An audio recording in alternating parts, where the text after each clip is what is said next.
Aku was a brilliant student. She was just 17, in her final year of high school, and everyone in her class believed she would become a doctor one day.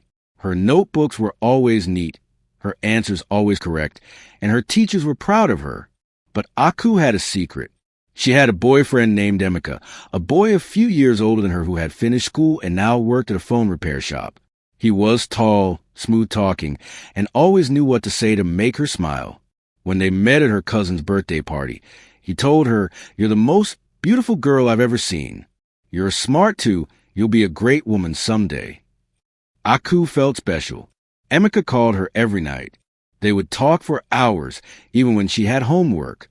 At first, she didn't tell her parents. They wouldn't understand. She thought they'd say she was too young. So Aku started sneaking out.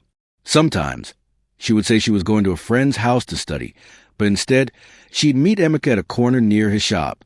He would buy her meat pies, soft drinks, and sometimes even small gifts, earrings, bracelets, a pink diary. Emeka made many promises. "I love you," he said one evening as they sat on a bench under a mango tree. "One day, I'll marry you. Trust me." He also told her not to worry about getting pregnant. I bought something," he said, pulling out a small pack from his pocket. "These are contraceptives. They stop pregnancy, so don't be scared." Aku didn't know much about such things, but Emeka sounded sure. He said he had experience, that other girls had trusted him before. She believed him. He was older. He seemed to know what he was doing. But weeks later, Aku started feeling strange. She felt tired.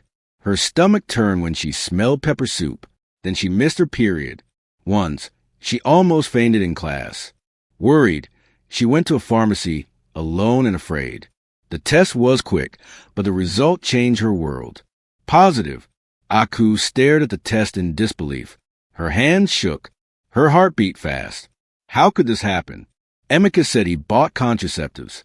He said she would be safe. She called him right away. "Emeka, I'm pregnant," she said, her voice breaking. There was silence on the phone. Then Emeka replied, "That can't be. Maybe it's someone else's child." "What?" "No, Emeka, it's yours. You said." "I said a lot of things." He cut in coldly. "Look, Aku, I'm not ready for this. I can't be a father now. You're on your own." And just like that, he blocked her number. Aku sat on the floor in her room, crying for hours. She felt used, lied to, and completely alone. She had trusted him. She had believed his words. Now, he had vanished, leaving her with a baby in her belly and 1,000 fears in her mind. For days, she hid the truth from her parents. But one evening, her mother walked into her room and saw the pregnancy test beside her books. "Aku," her mother whispered. Aku burst into tears and told them everything, the sneaking out, the lies Emeka told, and how he disappeared. Her parents were heartbroken. Her father paced the room in silence while her mother sat with her on the bed, holding her hand. "You made a mistake," her father finally said, "but we still love you." "You are still our daughter," her mother said gently. "We will help you." Aku nodded slowly. She was scared, but at least now she was not alone. She decided she would keep the baby. She would face the shame, the stares, the whispers. She would still go to school. She would finish her exams. She would not let one mistake steal her future. Aku tried to be strong. Every morning, she woke up early, packed her school bag, and walked to class. Some students whispered when she passed. Others stared at her growing belly. A few friends stayed by her side, but many didn't know what to say. Her teachers noticed a change. Her once perfect homework started coming in late. Her test scores dropped. She was often tired and sick. Some days, she held back tears in class. Still, she told herself, "I can do this. I must do this for my baby." But things became even harder. One afternoon, as she walked home from school, she saw two women talking near a shop. They were gossiping loudly, and Aku heard a name that made her stop. "Emeka." One woman said, "That married men still chasing young girls." His poor wife is raising 2 children alone, and he's out there causing trouble. Aku froze. Married? 2 children? She stepped closer. Yes, oh, the other woman replied, shaking her head. He told my cousin he was single, but she later found out he has a wife and 2 little boys. They live in a rented flat near the old water tank. Aku's knees became weak. Her heart pounded in her chest. Her hands trembled. No, this can't be. He told me I was his only one. He said he'd marry me. He said. Tears filled her eyes as she stumbled home, not even remembering how she got there. That night, she couldn't eat. She lay in bed, holding her stomach, whispering to her baby, I'm sorry. I didn't know. I didn't know.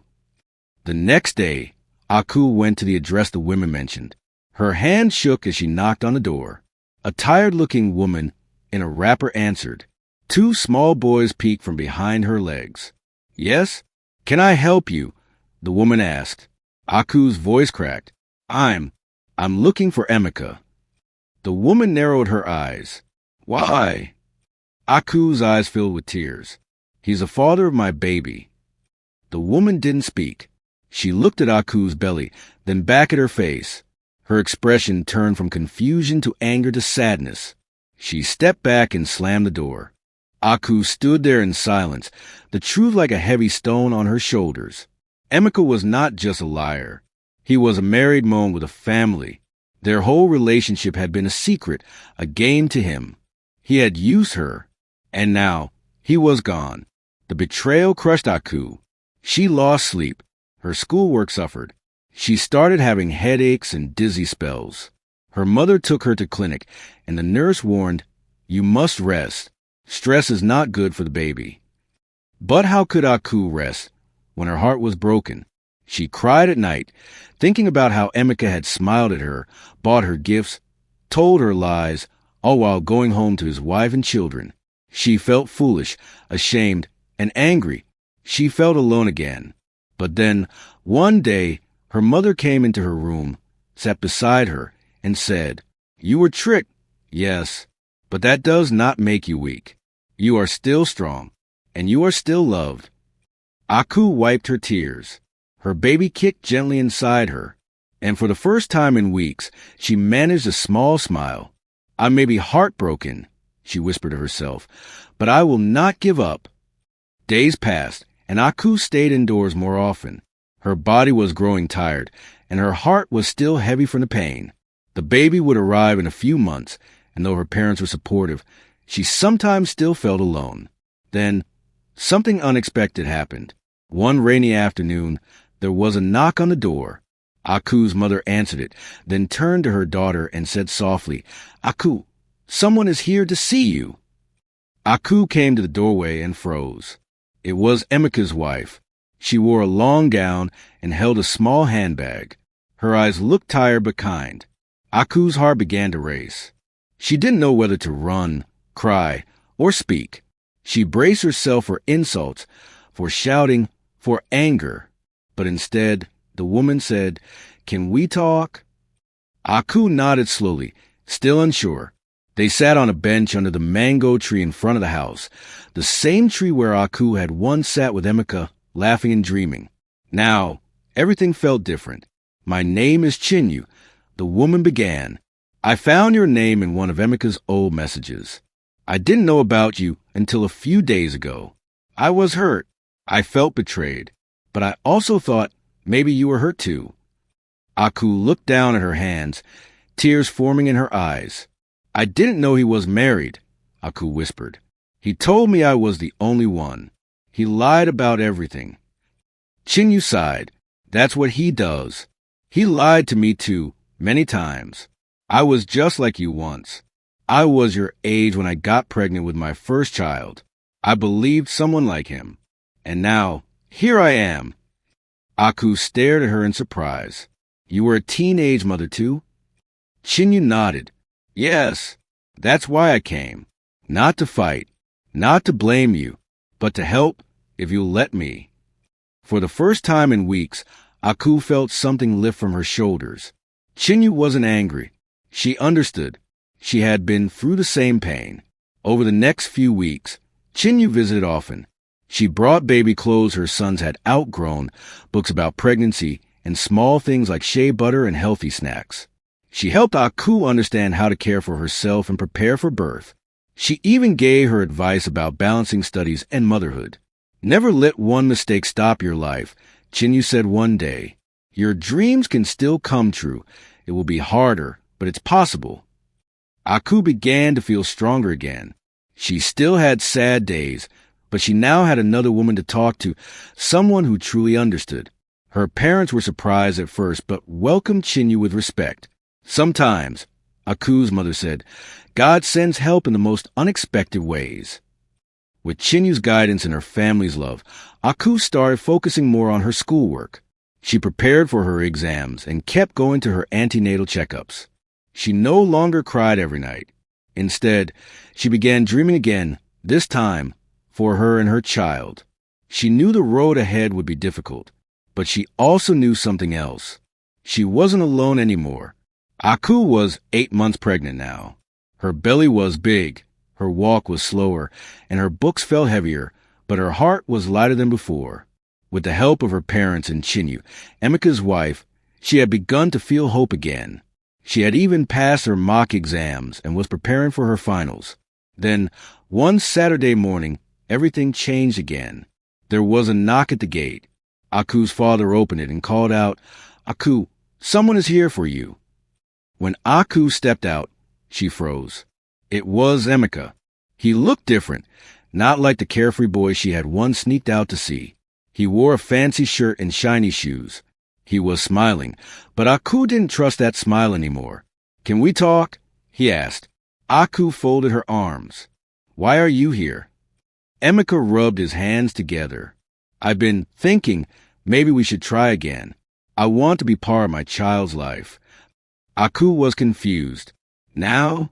After you ran away and left me alone. I made a mistake, he said, but I changed. Aku didn't believe him, and she was right not to. That night, Chinyu visited and pulled her aside. I need to tell you something, she said. What is it? Aku asked. Chinyu looked serious. Emeka's family has money, a lot of it, but his father told him he won't get his share unless he has a male child to carry the family name. Aku blinked, but he already has 2 daughters with you. Chinyu nodded. Exactly. That's why he wants your baby. He thinks it's a boy. It's not love. It's not about being a father. He's after your child for money. Aku's heart beat faster. Emeka's sweet words, his return, it was all fake. Another trick, another lie. The baby hadn't even arrived, and he was already planning how to use him. No, Aku said firmly, I won't let him take my baby. Chinyu put her hand on Aku's. Then you must fight, not with fists, but with your voice, with proof, with strength. If he comes back, you tell him no. And if he tries anything, we'll help you protect your child. The next week, Emeka came again. This time, Aku stood tall at the gate. I know the truth, she said. You're not here for me. You're not here for this baby. You're here for money. Emeka's smile faded. Who told you that? It doesn't matter, she said. You abandoned us once. You lied. You don't deserve to be part of this child's life. Emeka's face turned cold.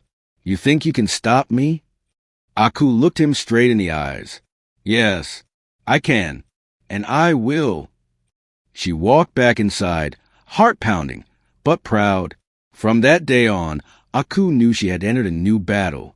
But this time, she wasn't a scared girl. She was a mother now, a fighter, a girl who had been broken and had learned how to heal. She would protect her child. She would finish school, and she would not let anyone, not even Emeka, steal the future she was building. The day finally came. After hours of pain, sweat, and tears, Aku gave birth to a healthy baby boy. The nurse placed a tiny baby in her arms, and Aku cried, not from pain this time, but from joy and relief. He was perfect. His fingers were small. His nose looked like hers. His eyes opened just a little, and when they did, she whispered, "Welcome, my son." Her parents wept. Chinyu came and held the baby too. "He's beautiful," she said. "You're a mother now, Aku. You've done something brave and strong." For a few weeks, things were peaceful. Aku stayed home to rest and take care of the baby, who she named Chitara, meaning what God has written. But the peace did not last. News spread fast. Emeka found out that the baby was a boy. One afternoon, he showed up again, this time with a man in a suit. "I have rights," he said coldly. "That child is mine. I want custody." Aku's mother stepped in front of her. "After all you've done, you now want to take her baby?" "I'll take care of him better than she can," Emeka said. "And my family is ready to accept him. He'll live in a big house. He'll go to the best schools. It's what's best." Aku held Chitara close and felt fear rising. She could see it clearly now. Emeka didn't want to be a father. He wanted the baby for what the baby could give him, an inheritance. So Aku took action. With Chinyu's help and support from a women's rights group in their town, Aku found a lawyer. They went to court to fight for custody. The courtroom was cold and serious. Aku stood in front of the judge with her baby in her arms, her voice shaking but clear. "Your Honor," she said, "this man abandoned me when I needed him most. He lied, used me, and only returned when he heard I gave birth to a boy. He doesn't care about my son. He wants him for his family's money. But I am this child's mother. I love him. I take care of him. I will protect him." Emeka and his lawyer tried to say she was too young, too poor, too weak.